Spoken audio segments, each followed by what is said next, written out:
자, 모두들 반갑습니다.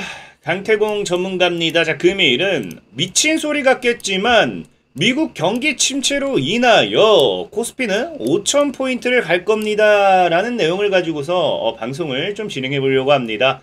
자, 방송을 진행하는 데 있어서 늘 말씀드리는 여러분들의 좋아요, 구독하기, 댓글까지는 너무나 많은 힘이 된다 말씀드리면서 오늘 방송 시작해 보도록 하겠습니다. 자, 일단은 많은 분들이 참 저를 많이 비난합니다. 제가 늘 저는 코스피 늘 말하지만 5,000포인트를 보는 이 정말 증시의 대상승론자 중에 하나입니다. 그러다 보니까 이런 이야기 하면은 미친놈이다 하는 분들도 있는데 늘 말하지만 참고하시면 됩니다. 제 방송을 보시고서 저는 사실 이 상승에 베팅해서 진짜 모든 걸 다 베팅해 놓은 상태긴 하지만 여러분들이 아니라고 하면은 정말 이게 맞는 말이지 참고하면 되지 욕까지 할 게 있습니까? 자, 어쨌든 이제 오늘도 정말 많이 힘들었을 시청자 여러분들을 위해서 과연 왜 저는 이런 코스피 5,000포인트를 이야기하는 미친 소리를 하는지 한번 같이 방송을 한번 시작해 보도록 하겠습니다.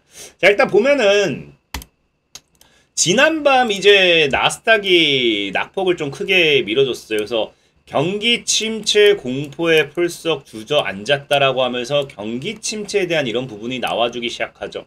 근데 중요한 게 뭐냐고 하면은 나스닥은 2.3%인데 늘 말하는 나스닥 뉴욕 증시 보면 이런 식으로 막 올라가 있어요. 그러면 이렇게 밀렸다고 하면은 이거 커요. 근데 우리나라는 애초에 이게 나스닥이라든지 뉴욕 증시만큼 올라가지도 않았는데 재미있는 게 뭐였다.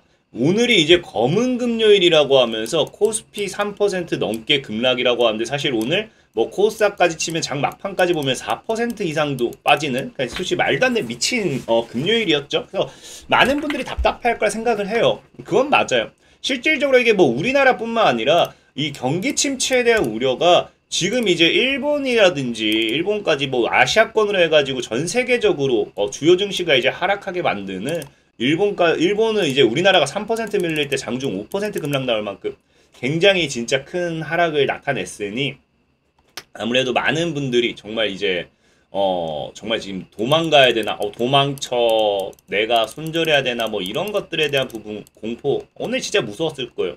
자, 하지만 전 늘 얘기하지만 손절하지 마시고 버티라 이야기하고 싶은 게 뭐냐고 하면은 지금 많은 분들이 알다시피 경기 침체에 대한 공포 때문에 뭐했다 증시가 밀렸다라는 거거든요. 근데 문제는 뭐냐고 하면은 이 경기 침체라는 게 과거부터 언제 오는지에 대한 보면 알겠지만 경기 침체가 언제 오나 침체가 언제 오나에 대한 이런 부분이 이슈가 됐었습니다. 2023년도 이제 코로나 이후에도 말도 안 되는 이제 인플레이션이 생기면서 이 경기 침체가 언제 올 것인가에 대한 이런 분석이 나왔었고 이 경기 침체에 대한 이 분석 이 침체를 판단하는 가장 정확하다 할 수는 없지만 많은 이 경제학자들이나 이런 걸 하는 게 뭐냐고 하면요. 샴 법칙이라고 있어요. 이게 선행지표라는 건 말 그대로 이 지표에서 이게 딱 나와주면은 이제 경기 침체 시작이다 라고 이야기하는 거거든요. 근데 이게 뭐냐고 하면은 이 샴 법칙이라는 게 말 그대로 샴이라는 사람이 만들었어요. 그래서 샴 리세션 지표라고도 이야기를 하고요. 중요한 건 간단해요.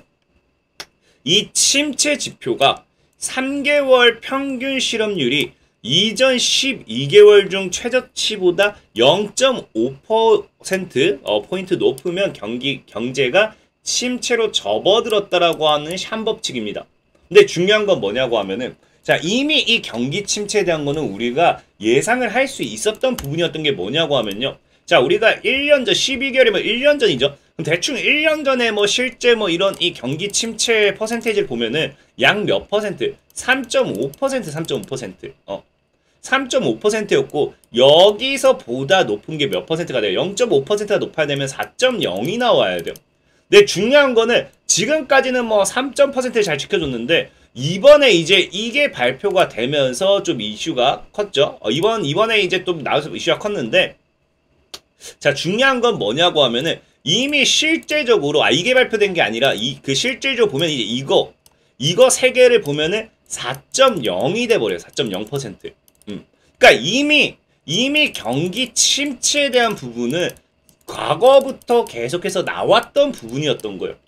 근데 문제는 뭐냐고 하면은 이제 이게 오늘 오늘 저녁에 이제 발표가 돼요. 오늘 저녁에도 이제 발표가 되는데 중요한 거는 이제 뭐다? 현재 이것이 어떻게 나오냐에 따라서 진짜 이제 여기서 진짜 침체로 완전 시작이 되는구나가 되는 거죠. 이미 예측부터 뭐예요? 예측부터 4.1이거든요.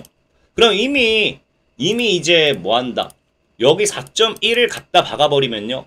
이미 4%는 그냥 넘었다 봐야 돼요.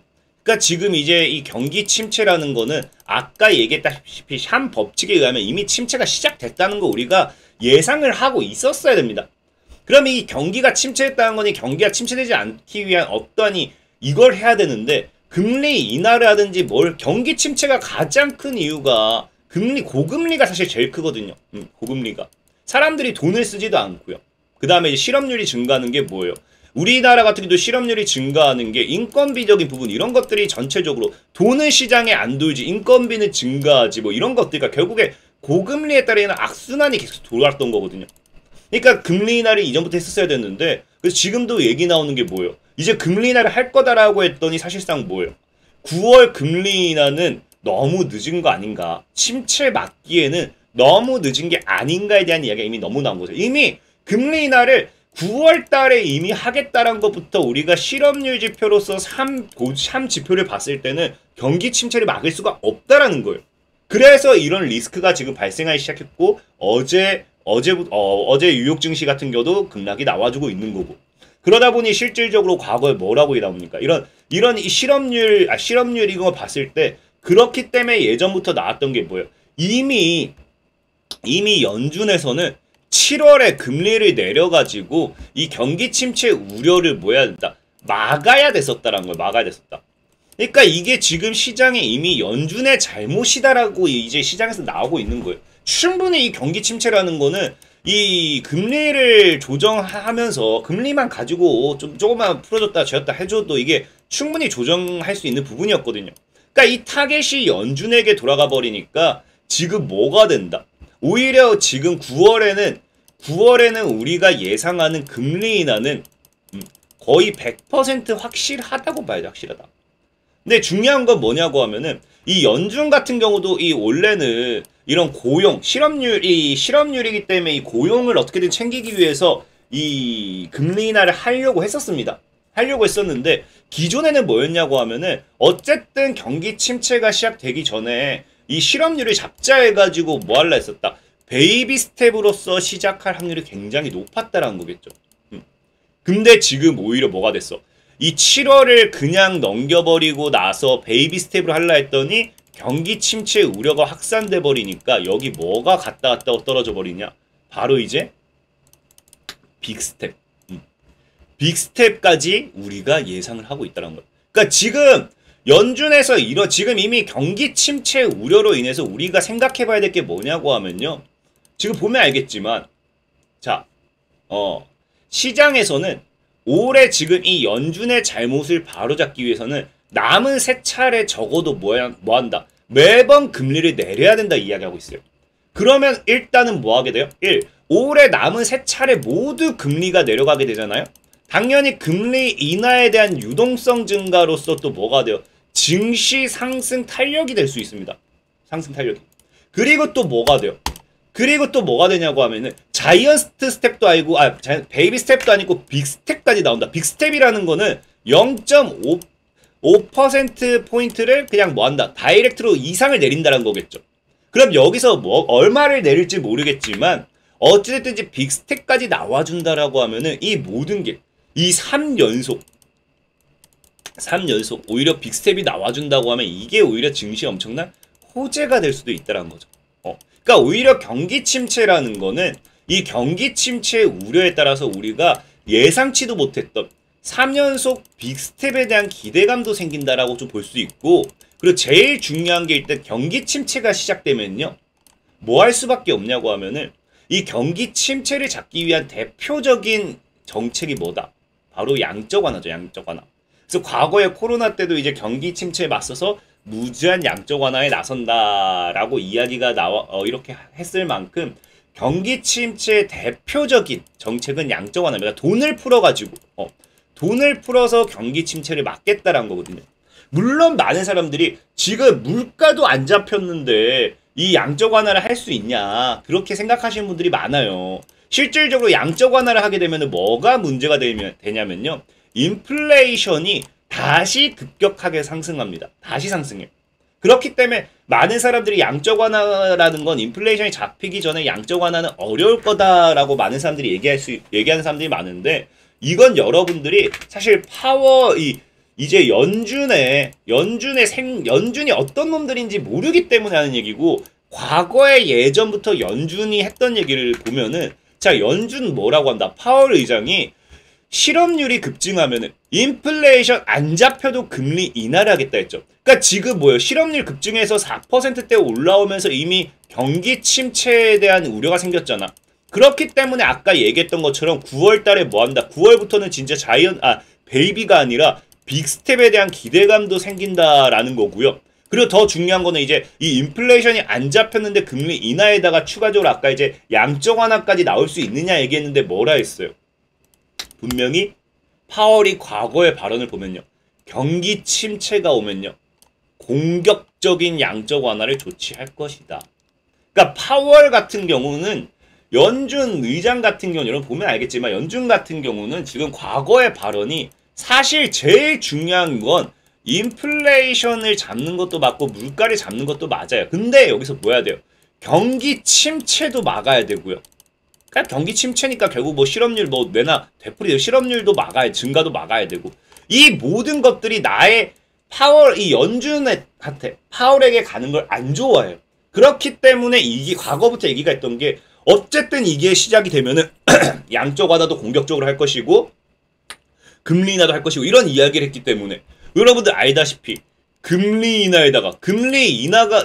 해줘도 증시 상방에 대한 기대가 굉장히 커지는데, 여기다 양적 완화 돈까지 푼다? 그냥 미쳐 날뛰는 거죠. 특히나 여기에 지금 이 정책만 본다 하더라도 과거에 여러분들이 경험했던 부동산 시장의 말도 안 되는 랠리까지도 나타낼 수도 있다는 거예요. 특히나 여기 지금 플러스 알파로 또 더해지는 게, 최근에 이제 물론 이게 트럼프 전 대통령이 당선되고 나서 할 얘기긴 하지만, 트럼프 전 대통령이 계속해서 미는 정책 중 하나가 강달러를 너무 안 좋아해요. 강달러기 때문에 오히려 수출에 있어서 우리가 손해다라고 이야기하면서 달러 약세를 주장한 게 트럼프입니다. 지금 달러가 지금보다 약해져야 한다고 주장하면서 달러 약세까지 이어지게 된다라고 하면은 자연스럽게 뭐 할 수밖에 없어요. 자연스럽게 지금 또 우리나라 국내 증시에 엄청난 호재가 될 수밖에 없습니다. 호재될 수밖에 없어요. 근데 또 이렇게까지 얘기하면은 지금 이제 많은 분들이 또 여기까지 갈 수도 있어요. 지금 여러분이 생각해 봐야 되는 게, 자, 경기 침체에다가 물가가 안 잡힌 상황에서 이런 이 양적 완화라든지 금리 인하라든지 이런 것들 복합적으로 터져버리잖아요. 그럼 사실 중요한 거는 이거거든요. 이제 스태그플레이션이 터질 수도 있거든요. 진짜 이거는 여러분들이 명심해요. 제가 코스피 5천을 이야기하지만 이 스태그플레이션에 대한 우려, 스태그플레이션이란 거는 물가는 오르는데 경기는 나쁘고, 그러니까 물가도 높고 경기는 침체되고 그런 거거든요. 그러니까 지금 경기 침체되고 있는 이 상황 속에서 물가까지 막 올라간다라는 거는 진짜 최악이라는 겁니다. 그래서 과거에는 뭐 한다? 이런 스태그플레이션이 닥치면은 S&P 지수 같은 거 최대 20% 폭락할 거다라고 얘기했는데, 저는 이거 최대 20%가 아니라 반토막이 나도 사실 할 말 없다고 생각을 해요. 그럼 문제는 뭐냐고 하면은, 여러분들, 이 스태그플레이션이 터지기 위한 전조현상이라고 하죠. 아까 말했다시피 경기 침체에 의해서 물가까지 올라간다. 사실 지금이 딱 적정기예요. 뭐냐고 하면은, 지금 경기 침체가 사실, 여러분 경기 침체가 됐을 때 생각해봐요. 내가 돈 풀게, 금리 인하할게, 이 실업률이 바로 잡힌다? 아니에요. 오히려 실업률이 단기간에 또 급증해요. 급증하는 이유가 돈을 풀잖아. 돈을 푸는 정책이 사람들이 일을 안 하게 만드는 정책이에요. 그래서 사실 돈을 푼다는 것 자체가 경기 침체를 바로잡지는 못합니다. 바로잡지 못하기 때문에 경기 침체는 진행되는데 돈을 풀어버리고 금리 인하가 된다. 그럼 경기 침체가 진행되는데 물가는 계속 올라요. 정확한 스태그플레이션이 되는 거죠. 근데 중요한 거는 이 스태그플레이션이 바로 들이닥치는 게 아니라 물가가 오르면서 경기 침체까지 와주는 이런 과정이, 이게 이제 이어져야 되기 때문에 적어도 제가 보는 관점에서는 1년은 더 봐야 된다 생각해요. 그러니까 오히려 지금 금리 인하라든지 이런 정말 양적 완화 정책이 나와버린다고 하면은 오히려 증시는 기폭제 역할을 하고 미친놈 마냥 올라갈 겁니다. 미친놈 마냥 올라갈 것이고 여기서 때려 죽이겠죠. 그게 스태그플레이션의 공포가 될 거예요. 그래서 저는 오히려 지금 늘 여러분들이 얘기하는 게 오히려 지금이 여러분들이 매수 기회다라고 말씀드리고 싶은 거고 아마 이번 시장을 여러분들이 놓치는 분은 정말 부의 양극화가 엄청나게 심화가 되지 않을까. 오히려 저는 이 인플레이션 이번이 뭐예요? 경기 침체라는 공포와 여기에 어쩔 수 없이 금리 인하의 빅스텝이라든지 양적 완화라는 것이 터지면서 증시의 버블을 더 만들어낼 확률이 굉장히 크다라고 생각합니다. 크다. 특히나 지금 시장에서는 여러분들 알다시피 지금 뭐하고 있어요? AI 과잉 우려에도 지금 닷컴 버블과 다르다면서 이 AI 버블에 대한 기대가 시장에 엄청나게 많거든요. 그래서 지금 이 빅테크 기업들이 얘네들은 그럼 미쳤다고 지금 AI 투자 확대하겠어요. 이런 것들이 예상이 된다고 하면 오히려 투자를 안 해야 되는 거예요. 아까도 얘기했지만 이미 실업률을 봤을 때는 7월 달에 이미 이 뭡니까? 7월 달부터 경기 침체에 대한 이 우려가 나와주는 상황이었는데도 뭐하다 과감하게 투자한다라는 거는 확실한 여기로의 버블이 만들어질 수밖에 없다 생각합니다. 그래서 시장에서는 우리나라 정부도 뭐 하겠답니까? 반도체 펀드 조성 나선다면서 넥스트 슈퍼사이클을 기다리죠. 반도체 슈퍼사이클. 저는 오히려 제가 보는 관점은 뭐다. 지금 증시는 미친놈 마냥 올라갔다가 내년이나 내후년 미친놈 마냥 다 죽일 겁니다. 그래서 아마 이때 돈을 벌어놓지 못하고 하면은 모두가 죽는 이 시장에서 그냥 벌지 못했던 사람은 더 갖다 죽겠죠. 저는 오히려 지금 여러분들에게 투자의 기회다라고 말씀을 드리고 싶은 거고 제가 늘 말하는 코스피 5천을 미친놈 마냥 외치는 이유가 뭐냐고 하면은 과거부터 이제 고금리 정책이 이제 완화가 됐을 때 금리 인하로 내려왔을 때 뭐 한다? 증시는 2배 저점 대비해서 500포인트가 얘는 이 당시 4배까지 올라왔죠. 근데 보통 고점 때만 본다 하더라도 여기까지만 봐도 2배가 올라갔어요. 그리고 저점 대비 2배. 그리고 저점 대비 2배. 저점 대비 2배 잡으면 지금 4,500포인트 정도 보는데 저는 그냥 과감하게 5,000포인트까지도 볼 수 있다. 라는 거거든요. 그래서 저는 지금 오히려 오늘 시장의 하락을 여러분들이 기회 시장을 잡았으면 좋겠고 뭐 추가적으로 내가 뭐 주식에 대한 도움을 받고 싶다 하신 분들은 이 어플이 있어요. 주식 강태공이라고 검색하셔서 다운받으시면은 제가 뭐 단타나 중장기 추천주 이렇게 드리니까 참고하시면 되겠다 말씀드리면서 오늘 방송 마무리하도록 하겠습니다. 자, 지금까지 강태공 전문가였고요. 여러분들의 좋아요, 구독하기, 댓글까지 너무나 많은 힘이 된다 말씀드리면서 자, 모두들 안녕.